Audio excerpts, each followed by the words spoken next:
जसं आपण आत्ता शनी मीनेत असल्यामुळे कोणत्या राशींवरती थोडाफार परिणाम किंवा 7.5चं एक चक्र त्यांच्या अवतीभोवती असेल असं बोललो. हो. पण अशाही राशी असतील ना, की ज्यांना लाभ होणार आहे, निश्चित. ज्यांना फायदा हो, होणार हो. आहे?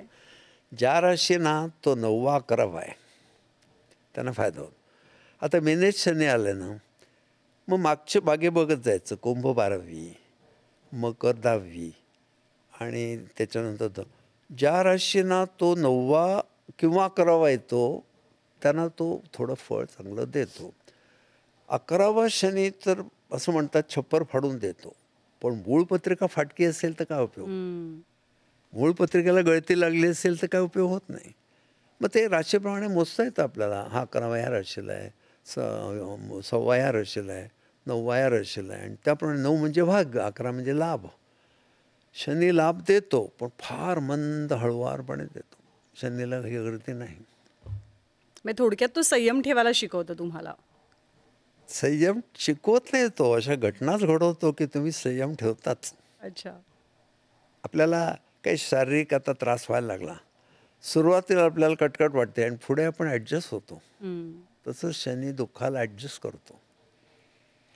तुमच्याकडे बरीच मंडळी भेटायला येतात. सगळ्यात कॉमन प्रश्न तुम्हाला काय विचारला असं जातो? नाही आहे, वेगवेगळे असतात. काही लोक फार इंटेलिजंट प्रश्न विचारतात. काही लोक स्वतःबद्दल कधीच विचारत नाहीत. हम्म. चुकून आता फडणवीस साहेब आहेत आपल्या नागपूरला. मी कित्येक नागपूरला प्रयोग केले, ते आलेत. आजपर्यंत त्यांनी मला पत्रिकाविषय काढला नाही. काही लोक असे असतात ना की मला काही माहिती नाही ते शास्त्र, तू उपाध्ये पण म्हणजे काही नीट खात्रीचे नाहीत. ते काय सांगतील माझ्या डोक्यात बसेल नको, पानगडच नको. ज्योतिषच्या व्यतिरिक्त उपाध्यांकडे खूप विषय आहेत, त्याच्याशी बोलतात. पण काही ना सारखं विचारायची सवय असते. दर आठवड्याला मला जरा विचारायचं आहे. अरे मी गेल्या आठवड्यात सांगितलं तेच आता सांगणार. त्यांना काय वाटतं आता थोडं उपाध्य वेगळं सांगतील आणि मी बोललो की तसं घडतं ही त्यांची अंधश्रद्धा आहे. असं करायचं नाही. जे आहे मी स्पष्ट सांगतो. मी माणूस आहे, देव नाही. माझं चुकू शकतं, पण मी सांगतो ते काळजीपूर्वक ऐक. तुमच्या राशीचक्रामध्ये ना तुम्ही खूप छान पद्धतीनं तुम्ही भविष्य नाही सांगत, तुम्ही ज्योतिष नाही सांगत, तर तुम्ही राशींचे छान किस्से सांगता. त्या व्यक्ती कशा आहेत ते सांगता. तर राशीप्रमाणे व्यक्तींचे स्वभाव नेमके असतात तरी कसे? ओझरतं सांगतो. हां. मेष आक्रमक आहे, वृषभ रोमॅन्टिक आहे, मिथुन मिस्किल आहे, कर्क प्रेमळ आहे, सिंह तत्ववादी आहे, प्रिन्सिपली ॲडॅमेंट, कन्या चिकित्सक. इतकी चिकित्सक कन्या राशीच्या माणसासमोर दत्त महाराज साक्षातून उभे राहिले तर तो विचारेल आधार कार्ड वगैरे आहे का काही, तुम्हीच कशावर. तूळ एकदम बॅलन्स. वृश्चिक कमालीची डंख मारणारी, त्यांचा तो नेचर शॉर्ट टेम्पर्ड असतातच. धनु मुडी आहे, द्विस्वभावी आहे. मकर अतिशय सहनशील आहे, कारण त्यांच्या वाट्याला फारसं सुख येतच नाही, शनीची जराशी. कुंभ परिपक्व आहे आणि मीन भाविक आहे, अतिशय देवदेव करणारी आहे. पण एक देवावर विशिष्ट प्रेम असा भाग नसतो त्यांचा की आपण देवळात गेलो, आपल्या देवाकडे दिवेकडे पाहिलं की असं गहिवरून येणं, डोळ्यात पाणी येणं हे होत नाही. असं करणार मी माणूस ओळखायचा असेल तर बघतो देवळातनं मागे मागे जातो. आता देवाकडे पाठ करत नाही, असा मागे मागे जातो, काय काय करत बसतो. हे त्याला सवयच असते. मग हे मी लोकांना सांगतो, मी सांगतो ते खरं आहे का नाही बघा.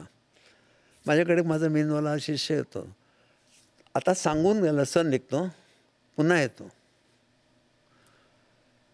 काय त्यांचे स्वभाव एक तऱ्हेचा पापभिरूपणा असतो. असे थोडक्यात सांगितले मी.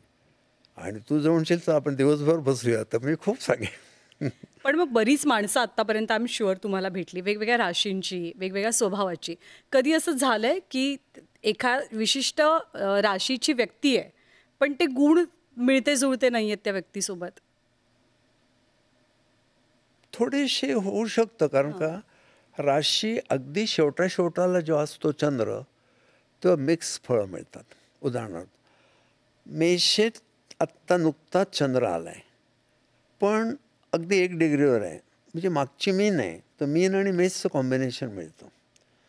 किंवा मेषेच्या अगदी शेवटच्या 29 डिग्रीवर आला आहे मग पुढची रास आहे वृषभ. मग मेष आणि वृषभचं कॉम्बिनेशन मिळतं. ते दोन स्वभाव एकत्र येणे बॉर्डरवर जेव्हा असतो ना चंद्र, त्याला कळतं आपल्याला. म्हणजे असं हार्ड अँड फास्ट नाही की हेच स्वभाव असतील. चंद्राच्या स्थितीवर बघायला लागतं आणि त्याची नक्षत्र पुन्हा वेगळी. बरोबर. चंद्र रोहिणीमध्ये असलेली वृषभेची माणसं बघ, तो कमालीची गोड. पण तीच कृत्तिकामध्ये असले तर काही नाही. मग लोकांनी नाक्षत्रीय फलादेश पण सांगितलं पाहिजे. रामायण काळी राशी नव्हत्या, नाक्षत्रीय फलादेश होता. त्या नक्षत्राला तो ग्रह अनुकूल प्रतिकूल आहे ते बघून सांगायचं. जसा ग्रहांचा परिणाम तसा नक्षत्रांचा पण कसा परिणाम आपल्याला दिसतो? नक्षत्रांचे स्वभाव मगाशी म्हटलं ना, हां. त्यात तारे उगर आहेत वगैरे. बरोबर. तर ज्या ज्या नक्षत्रामध्ये अतिशय हॉट तारे आहेत, आता धनु माझ्या राशीमध्ये 12 तारे 13 तारे आहेत, अतिशय हॉट आहेत. त्यामुळे मालक गुरु असल्यामुळे मी धार्मिक आहे, देवाचं करायला मला आवडतं.